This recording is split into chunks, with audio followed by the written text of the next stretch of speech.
الحمد لله نحمده ونستعينه ونستغفره ونؤمن به ونتوكل عليه ونعوذ بالله من شرور أنفسنا ومن سيئات أعمالنا من يهده الله فلا مضل له ومن يضلله فلا هادي له ونشهد أن لا إله إلا الله وحده لا شريك له ونشهد أن سيدنا حبيبنا وشفيعنا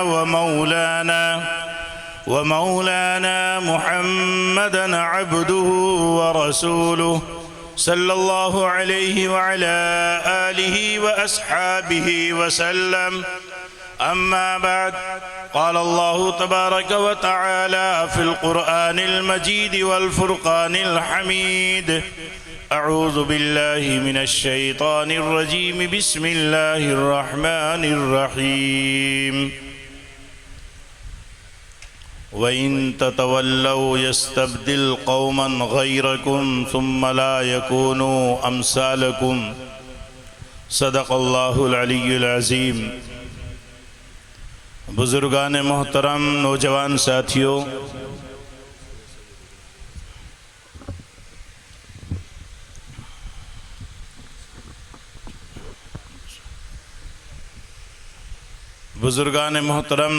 ساتھیوں، پیارے بچوں، عزیز طلبہ، پردہ نشین میری ماں اور بہنوں، تھوڑے دیر کے لیے اور یہ مجلس چلے گی. دین کی یہ مجلس ہے. خوش نصیب ہیں آپ جو یہاں بیٹھے ہوئے ہیں اور اللہ کی رحمت کے سائبان میں ہیں. ایک روز کسی صاحب نے گنگو شریف میں میرے شیخ حضرت حکیم محمود الحسن اجمیری صاحب سے معلوم کیا اور ایک بات کہی: حضرت، صبح سے شام تک ہم مسجد کی چار دیواری میں رہتے ہیں، چار دیواری میں رہے ہیں، آپ کی مجلس میں ہم بیٹھے رہے. اس مجلس میں بیٹھنے کی کوئی دنیاوی خیر اور دنیاوی برکت بتلائیے. حضرت نے فرمایا: بس چھوٹی سی بات میں آپ کو سمجھانا چاہتا ہوں کہ جب سے آپ اس دین کی مجلس میں جڑے ہیں، آپ نے کوئی کبیرہ گناہ کیا، صغیرہ گناہ کیا، کوئی چھوٹا گناہ کیا یا بڑا گناہ کیا؟ کہ جی ایسا تو نہیں ہوا. حضرت نے فرمایا: بس دنیا اور آخرت کی خیر یہی سمجھ لیجئے کہ جس مجلس میں آپ شریک ہوں اور وہاں گناہوں سے آپ محفوظ ہو جائیں، سمجھ لیجئے کہ دنیا اور آخرت کی کامیابی آپ کو مل گئی. آپ یہاں بیٹھے ہیں، قرآن کریم کی نسبت سے اس مجلس کا انعقاد ہوا، یہ جلسہ منعقد ہوا. چھوٹے چھوٹے بچوں نے قرآن کریم کی تلاوت کی، نعت پاک پڑھی، نظمیں پڑھی. بچیوں نے اپنے پروگرام پیش کیے، اپنے معافی ضمیر کا اظہار کیا، آپ کے سامنے اپنی باتیں رکھی، اپنے انداز میں قرآن و حدیث آپ کو سنایا اور گویا ان بچوں اور بچیوں نے آپ کو سمجھایا کہ روئے زمین پر جب تک مذہب اسلام کے ماننے والوں کے بچے مدارس سے جڑے رہیں گے اور مسلمان اپنے بچوں اور بچیوں کو قرآن کریم کی تعلیم سے آراستہ پیراستہ کرتے رہیں گے، ہزار باد مخالف چلے لیکن مسلمانوں پر اس کا کچھ اثر نہ ہوگا. کیوں؟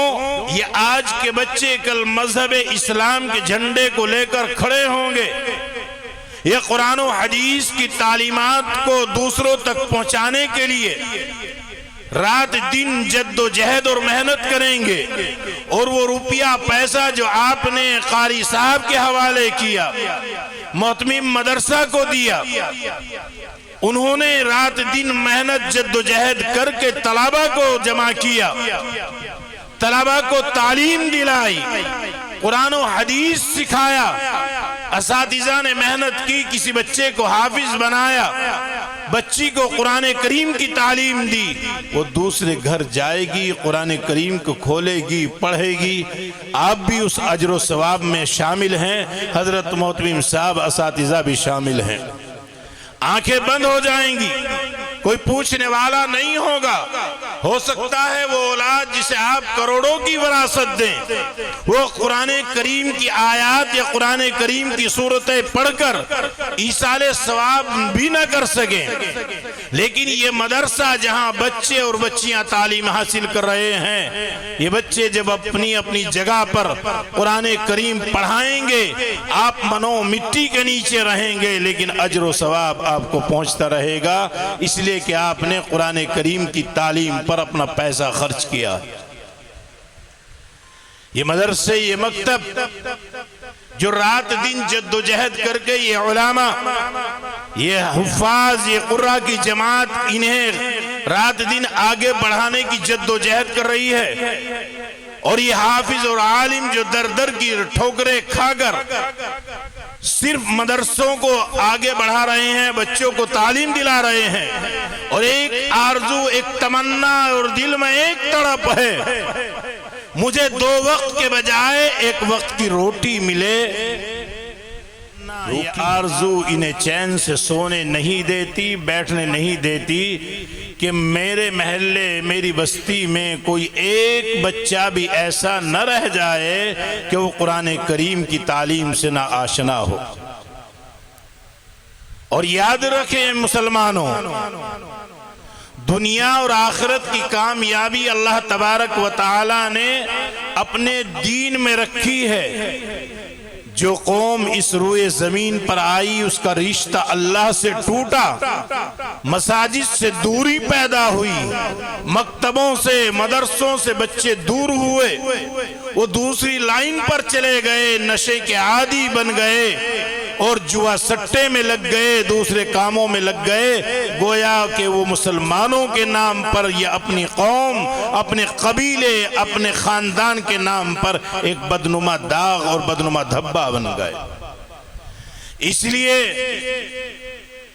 قرآن کریم کی تعلیم سے آشنائی، قرآن کریم کی تعلیم کو پڑھنا پڑھانا ان علماء نے اپنا شیوا بنایا، اس لیے کہ اس ہندوستان میں جب انگریزی سامراج تھا اور اس نے جگہ جگہ مسلمانوں پر ظلم و تشدد کیے، دہلی اور پانی پت کے مدارس کو بند کر دیا یا بلڈوز کر دیا، اس وقت اکابرین دیوبند نے یہ مہم چلائی کہ ہم قریہ قریہ، بستی بستی ایسے مدارس اور ایسے مکاتب قائم کریں گے جن مدارس اور مکاتب میں مسلمانوں کے بچے تعلیم بھی حاصل کریں گے اور انہیں اپنے ملک سے محبت کرنے کا جام بھی پلایا جائے گا۔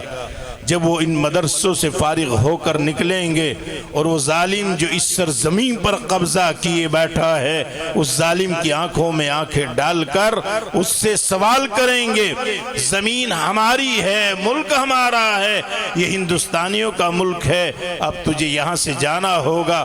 انہی اکابرین کی تڑپ اور لگن یہ جگہ جگہ مدارس اور مکاتب قائم کیے گئے ہیں۔ مسلمانوں، بات چل رہی تھی، شاعر صاحب بڑے اچھا کلام پڑھ رہے تھے، ذہن میں یہی بات آئی، نعرہ تکبیر کی آپ سے اپیل کی گئی۔ میں کہتا ہوں آپ صرف اذان دینے والے یعنی مؤذن کی آواز پر لبیک کہہ دیں، دنیا میں کہیں آپ کو نعرہ لگانے کی ضرورت نہیں پڑے گی۔ اگر قوم مسلم یہ طے کر لے اور یہ عہد کر لے، جب میرے کانوں میں حی علی الصلاۃ کی صدا آئے گی، مؤذن اعلان کرے گا اے ایمان والے نماز کے لیے آ، میں دنیاوی تمام کاموں کو روک کر اللہ کی بارگاہ میں حاضر ہوں گا، تو انشاءاللہ اللہ تعالیٰ اس کے کاموں کو بھی آسان کرے گا۔ آج مسئلہ یہ ہے، میرے دل میں بھی تڑپ ہے، آپ کے دل میں بھی تڑپ ہے، ہم چاہتے ہیں کہ ہمارے بچے حافظ بھی بنے، عالم بھی بنے، ولی بھی بنے، اور وہ اچھے پائے کے خطیب یا مقرر بنے۔ بزرگوں کی طرح وہ اللہ والے بھی ہوں، تسبیح پڑھنے والے بھی ہوں، لیکن مسئلہ یہ ہے کہ ہم سمجھتے ہیں ہمیں کچھ کرنے کی ضرورت نہیں ہے۔ والد چاہتا ہے کہ میرا بچہ نشے سے دور رہے، بیڑی سے دور رہے، سگریٹ، دل باغ، گٹکے سے دور رہے، لیکن والد یہ بھی نہیں چاہتا کہ میں جو بیڑی پی رہا ہوں میں اسے چھوڑ دوں۔ جب تک والد بری عادتوں سے نہیں رکے گا، چوراہوں اور نالیوں پر کھڑا ہونے سے باز نہیں آئے گا، اپنی ذمہ داری کا احساس والد کو نہیں ہوگا، تو مسلمانوں اس وقت تک ہمارے یہ چھوٹے چھوٹے بچے صحیح راہ پر نہیں چلیں گے۔ اگر ہمیں ان کی فکر ہے، ان سے دلی محبت ہے، ہر گناہ، ہر برے کام سے رکنا ہوگا، اور پیارے نبی محمد عربی صلی اللہ علیہ وسلم کی ایک ایک سنت پر عمل کرنے کا عہد کرنا ہوگا۔ آج کے اس پرفتن دور میں حالات آپ کے سامنے ہیں، لیکن مسلمانوں کی غفلت اور ہماری دین سے دوری یہ بھی ہم سب جانتے ہیں۔ ایک مسلمان کی شادی اس وقت تک مکمل نہیں ہوتی جب تک اس مسلمان کی شادی میں اکثر و بیشتر ناچ گانا نہ ہو۔ وہ رسمیں جن کا دین سے کوئی تعلق نہیں، ان رسموں کو ادا نہ کر دیا جائے، منع نہ کر لیا جائے، نکاح کے بعد سلامی نہ ہو، نکاح کے بعد جوتا چرائی نہ ہو، شادی مکمل نہیں سمجھی جاتی۔ یہ ایمان والا کون سا دین سمجھ بیٹھا ہے؟ پیارے نبی محمد عربی صلی اللہ علیہ وسلم دین وہ لے کر آئے جو دین آسان ہے۔ آج دین اتنا مشکل ہو گیا، آپ بھی سنیں گے، شاید پتہ بھی ہو، آپ کو بھی ہنسی آئے گی۔ ایک صاحب کے یہاں ابھی بارات گئی 1-2 دن پہلے، بارات کے 100 آدمی آنے تھے۔ یہ عجیب ظلم ہے، مہمان میرا ہے اور میں بوجھ دوسرے پر ڈال رہا ہوں۔ بارات کا شریعت میں کوئی ثبوت نہیں ہے، مہمان میرے تھے، میں اپنے گھر پر کھانا بناتا، کھانا کھلاتا۔ الغرض بارات گئی، 100 کی جگہ 200-250 آدمی چلے گئے۔ اب لڑکی والے کو غصہ آیا، اور اتنا غصہ آیا کہ اس نے کھانے میں جمال گوٹا ملا دیا۔ اب جس نے کھانا کھایا اس کے پیٹ میں درد۔ جب آس پاس میں بیت الخلائق خالی نہ رہی تو جنگلوں کی طرف دوڑ پڑے سب، کسی کے ہاتھ میں پانی کا لوٹا اور کسی کے ہاتھ میں پانی کی بوتل، جنگل کی طرف چل پڑے اور جو وہیں ڈیرا ڈال لی۔ یہ ظلم ہوا۔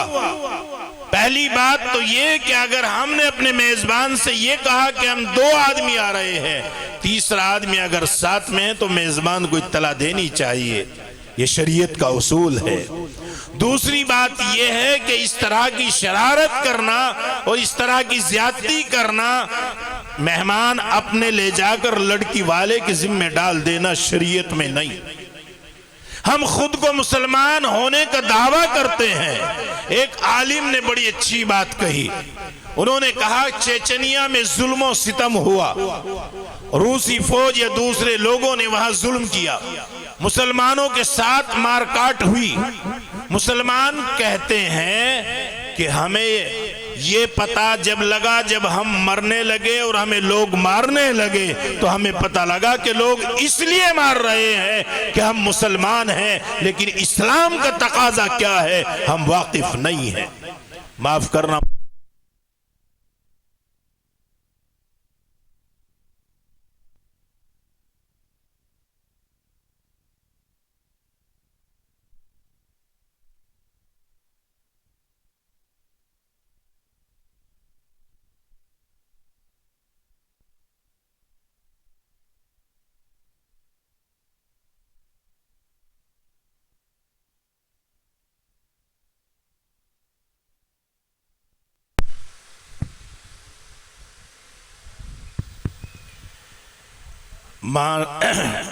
یہ آج کے حالات کا حصہ ہے، کچھ اس طرح کے حالات ہیں، لیکن یہ تو چلتا رہتا ہے، کبھی لائٹ آئی کبھی چلی گئی، اور گویا اس میں بھی ہمارے لیے سبق ہے کہ عروج کبھی ہمیشہ کسی کا نہیں رہتا اور ہمیشہ کوئی اس دنیا میں آباد ہونے کے لیے نہیں آیا۔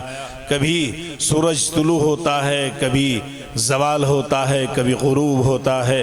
تو یہ گویا کہ ہمیں سبق دے رہی ہیں تمام کی تمام چیزیں کہ اے انسان تجھے اللہ نے پیدا کیا ہے اور اللہ تبارک و تعالی نے تیرے یہی مرحلے رکھے ہیں۔ کبھی بچپنے کی حالت ہے، کبھی جوانی ہے اور کبھی تو بڑھاپے کی طرف چل پڑا ہے۔ تو گویا اللہ تبارک و تعالی ہمیں سمجھا رہے ہیں اے ایمان والے، اے انسان ایمان والے، غیر ایمان والے، تجھے پیدا کرنے والا بھی میں، تجھے جوانی، تندرستی، طاقت، قوت دینے والا بھی میں، تجھے بیماری، پریشانی دینے والا بھی میں اور تیری بیماری، پریشانیوں کو دور کرنے والا بھی میں۔ یہ حالات ہم سب کو سبق دے رہے ہیں۔ میں عرض کر رہا تھا اللہ تبارک و تعالی نے اپنے پاک کلام میں اعلان فرمایا إِن تَتَوَلَّوْا يَسْتَبْدِلْ قَوْمًا غَيْرَكُمْ ثُمَّ لَا يَكُونُوا أَمْثَالَكُمْ۔ مسلمانوں، اللہ اس میں اعلان کر رہے ہیں آج کے حالات کے اعتبار سے، جگہ جگہ کے حالات آج اس طرح کی خود سری بچوں کے دلوں کے اندر پیدا ہو گئی، ذہنوں میں پیدا ہو گئی۔ ایک امیر صاحب مسجد کے کونے میں بیٹھ کر رو رہے ہیں۔ پوچھا گیا معاملہ کیا ہوا؟ کہنے لگے کہ بچے اس بات پر بضد ہیں کہ میری شادی میں ناچ گانا تماشا بھی ہو اور میری شادی میں پٹاخے آتش بازی بھی ہو۔ میں مصلی کے پاس بیٹھ کر اللہ اور اللہ کے رسول کی باتیں دوسروں کو بتاتا ہوں، کس منہ سے میں مسجد میں جاؤں گا جب کل یہ آتش بازی کریں گے؟ معلوم کیا کسی اللہ والے نے ان سے کہ مجھے یہ بتائیے آپ کے بچوں میں کتنے آپ کے بچے ایسے ہیں جنہوں نے قرآن کریم پڑھا ہے؟ سننے کی بات ہے، ایک بچہ، ایک طالب، ایک بچہ، ایک لڑکا بھی ایسا نہیں جس نے قرآن کریم پڑھا ہو یا دین کی تعلیم حاصل کی ہو۔ جب بچے دین کی تعلیم سے بیگانہ ہوں گے، انہیں نہ والد کے مقام کا پتہ ہوگا، نہ انہیں یہ پتہ ہوگا کہ یہ دین کس لیے ہے اور میری زندگی کا مقصد کیا ہے، والد کا مقام کیا ہے۔ ہمارے علماء اور یا ہمارے مدرسے یا مسجد میں رہنے والے جو حضرات ہیں وہ جو کہہ رہے ہیں، وہ جو بتا رہے ہیں، اللہ کا پیغام جو سنا رہے ہیں، ہمیں اس پر عمل کرنا بھی ہے یا نہیں؟ تو اس لیے سب سے پہلے ضروری ہے کہ ہم اپنے بچوں کو دیندار بنانے کے لیے مکاتب مدارس میں داخل کریں اور اپنے بچے اور بچیوں کو قرآن حدیث سکھائیں۔ پھر یہ طے کر لیں کہ آج سے ہمیں اپنی زندگی میں تبدیلی کرنی ہے۔ جس وقت حی علی الصلاۃ کی صدا ہمارے کانوں سے ٹکرائے تو ہمیں مسجد کی طرف قدم بڑھانا ہے اور نماز ادا کرنی ہے، اللہ کے سامنے سر جھکانا ہے۔ اس لیے کہ مؤذن یہ بھی تو اعلان کرتا ہے حی علی الفلاح، وہ دنیا میں کامیابی ڈھونڈنے والے، ادھر ادھر گھومنے والے، آ تیری کامیابی کا راستہ تو مسجد میں ہے۔ اس لیے ایمان والو ضروری ہے اور اس بات پر آج کے حالات میں ہر آدمی کو کھڑے ہونے کی ضرورت ہے کہ جیسے پرخطر حالات ہیں، میرا اور آپ کا محافظ اللہ ہے، مجھے اور آپ کو دنیا اور آخرت میں کامیاب کرنے والا اللہ ہے۔ اللہ کی ذات کے علاوہ نہ میرا اور آپ کا کوئی محافظ اور نہ نگراں ہے۔ اس لیے اللہ کے دین کی رسی کو مضبوطی سے پکڑیں، اپنے مدارس اور مساجد کو مضبوطی سے پکڑیں، مسجدوں کو آباد کریں۔ جب تک مسجدیں آباد رہیں گی میرے اور آپ کے گھر آباد رہیں گے۔ جب مسجدوں سے دور ہو جائیں گے گویا ہم مسجدوں کو ویران کرنے کی طرف قدم بڑھا دیں گے، اللہ میرے اور آپ کے گھروں کو ویران کر دے گا۔ دعا ہے اللہ تبارک و تعالی مجھے بھی اور آپ کو بھی عمل کرنے کی توفیق نصیب فرمائے۔ وآخر دعوانا الحمدللہ رب